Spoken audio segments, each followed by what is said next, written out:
आपने कभी छोटे छोटे बच्चों को नोटिस किया हो तो आप देखेंगे कि वो बहुत ज़्यादा ज़िद्दी होते हैं छोटी छोटी बातों को लेकर, और वो तब तक अपनी ज़िद नहीं छोड़ते जब तक जो उनकी बातें हैं वो मान नहीं ली जाती, और वो तब तक वो ज़िद्दीपन में रहते हैं। सो दोस्तों, हो सकता है हम भी उनमें से ही एक हो। जब हम छोटे थे हम भी हो सकता है बहुत ज़्यादा ज़िद्दी हो उस टाइम पे। लेकिन आपने एक चीज़ और नोटिस की होगी कि जैसे जैसे हम बड़े होते जाते हैं वो कहीं ना कहीं जो हमारा ज़िद्दीपन है वो कहीं ना कहीं गायब होने लगता है हमारे बचपन के साथ ही। या तो फिर वो गायब होने लगता है या हम अपने ज़िद्दीपन में को जो हमारा ज़िद्दीपन है वो उसे गलत जगह पर यूज़ करते हैं, गलत तरीके से। सो दोस्तों, जो इस लाइफ में जो ज़िद्दीपन को यूज़ करने का सबसे अच्छा तरीका है वो ये है, जो हमारी मंजिल है, जो हमारी गोल्स हैं, जो किसी भी चीज़ को हम अगर पाना चाहते हैं तो उनके लिए हमें ज़िद्दी होना पड़ेगा, हमें खुद के साथ ज़िद्दी होना पड़ेगा। अब इससे होगा क्या, जब हम खुद के साथ ज़िद्दी होंगे तो जो प्रॉब्लम्स आएंगी, जो चैलेंजेस आएंगे वो हमें हरा नहीं पाएंगे जल्दी, जब हम अपने आप के साथ ज़िद्दी होंगे। सो दोस्तों, आज की जो स्टोरी है हेनरी फोर्ड की, उसमें से आपको पता चलेगा कि ज़िद्दीपन की क्या वैल्यू है आपकी लाइफ में, अगर आप उसे सही रास्ते पे यूज़ करें, सही चीज़ के लिए यूज़ करें। सो बने रहिए हमारे साथ, एंड तक स्टार्ट करते हैं स्टोरी को।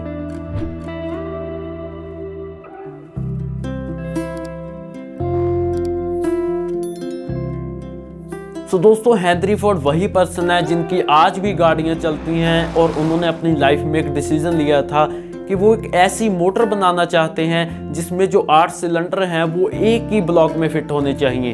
तो वो अपने इंजीनियर्स की टीम को बुलाते हैं, उन्हें बताते हैं कि कैसी मोटर होनी चाहिए। तो सबसे पहले इंजीनियर्स की ओर से जो जवाब होता है वो ये होता है कि सर ये इम्पॉसिबल है, ऐसी मोटर नहीं बन सकती, क्योंकि ऐसी ना तो आज तक बनी है और ना ही बन पाएगी।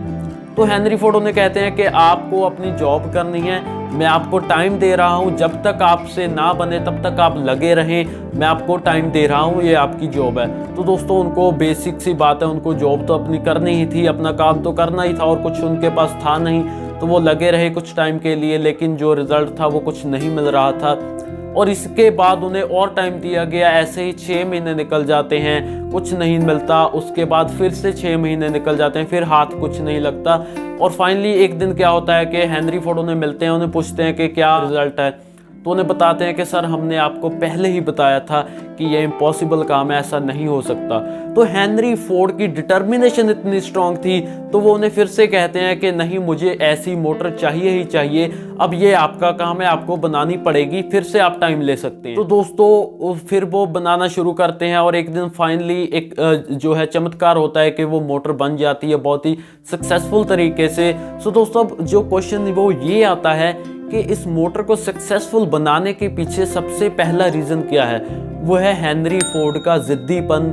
हेनरी फोर्ड की डिटर्मिनेशन इतनी ज़्यादा स्ट्रॉन्ग थी कि उन्होंने जब डिटर्मिनेशन स्ट्रॉन्ग होने के कारण इंजीनियर्स के माइंड पे प्रेशर डाला, और वो इंजीनियर्स सक्सेसफुल हो पाए उस मोटर को बनाने के लिए। सो दोस्तों, अब हमें इस जो स्टोरी से सीखने को क्या मिलता है। ये स्टोरी बहुत ज़्यादा डिटेल्ड नहीं है, बहुत ज़्यादा इन्फॉर्मेशन इसके बारे में मैं आपको इस वीडियो में नहीं बता पाया, लेकिन दोस्तों इससे हमें सीखने के लिए बहुत कुछ मिलता है। सबसे पहले अपनी लाइफ में से इम्पॉसिबल वर्ड को हमेशा के लिए डिलीट कर दीजिए, क्योंकि ये वर्ड उन लोगों की तरफ से यूज़ किया जाता है जो अपनी लाइफ में कुछ नहीं करना चाहते और हमेशा जो है एक्सक्यूज़ ही ढूंढते रहते हैं। और सेकंड जो चीज़ है वो ये है कि हमारी जो डिटर्मिनेशन है वो इतनी ज़्यादा स्ट्रॉन्ग होनी चाहिए, हम इतने ज़्यादा ज़िद्दी होने चाहिए अपने गोल्स को लेकर, अपने पर्पस को लेकर लाइफ में, कि जितने भी लाइफ में प्रॉब्लम्स चैलेंजेस आएँ हम उनसे कभी भी हार ना माने और उन्हें ईजिली ओवरकम कर सकें। सो दोस्तों, अगर हमें ये दोनों चीज़ों पे फोकस करना है तो उसके लिए हमें एक चीज़ की ज़रूरत पड़ेगी, और वो है बर्निंग डिज़ायर। अगर किसी भी गोल के लिए आप इन दोनों चीज़ों को यूज़ करना चाहते हैं तो सबसे पहले वो गोल आपका बर्निंग डिज़ायर होना चाहिए, एक बर्निंग गोल होना चाहिए जिसके लिए आप अपनी मेहनत करने के लिए, अपने एफर्ट्स करने के लिए तैयार हों। सो दोस्तों, ये छोटी सी स्टोरी थी जिसमें से हमें बहुत कुछ सीखने के लिए मिलता है। होप आप सबको बहुत अच्छी लगी होगी। अगर आपको कुछ अच्छा कंटेंट लग रहा है तो लाइक, कमेंट, शेयर कर दीजिए, और सब्सक्राइब के बटन के साथ एक बेल आइकन है उसे भी दबा दीजिए, ताकि आपको आने वाले वीडियोस के जो अपडेट्स हैं वो टाइम टू टाइम मिलते रहें। सो इसी के साथ हम वीडियो का एंड करते हैं। So thank you for watching this video.